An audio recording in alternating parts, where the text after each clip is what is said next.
vision ko is nakakalungkot at nakakatakot. Kinakabahan ako medyo doon habang nagbivision kasi hindi maganda yung vision ko doon.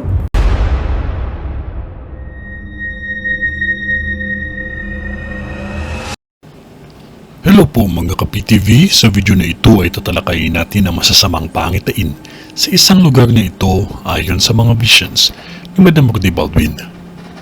Pero kung ikaw ay hindi pa nakasubscribe sa aking channel, baka naman.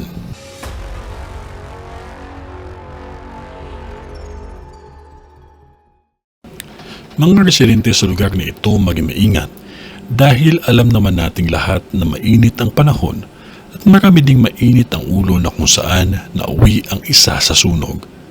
Ang tatlong sunog na mangyayari pa lamang ay sa lugar ng Salcedo.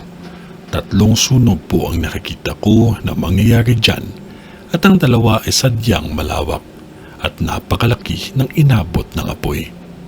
May nakikita akong napasama sa sunog ngunit buhay siya pero malala ang pinsala sa katawan niya nang dahil sa apoy. Ang isang sunog ay sa kondo ito magaganap. Sa ibang lugar ang kondo at hindi mismo sa Salcedo.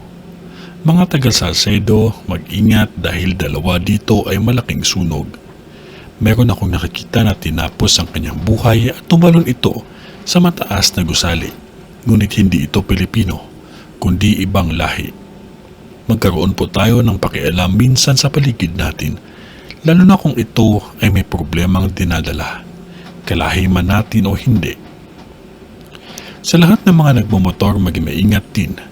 Kahit nagtaas na ang gas, sumalpok sa pagmamaneho. At nasawi ito. Maging maingat at huwag makalimot na manalangin lamang tayo palagi dahil ang Diyos ang ating gabay. Ito ay ang vision ni Madam sa Makati. Sa ngalan ng Diyos Ama, ng Diyos Anak, at ng Diyos Espiritu Santo. Amen.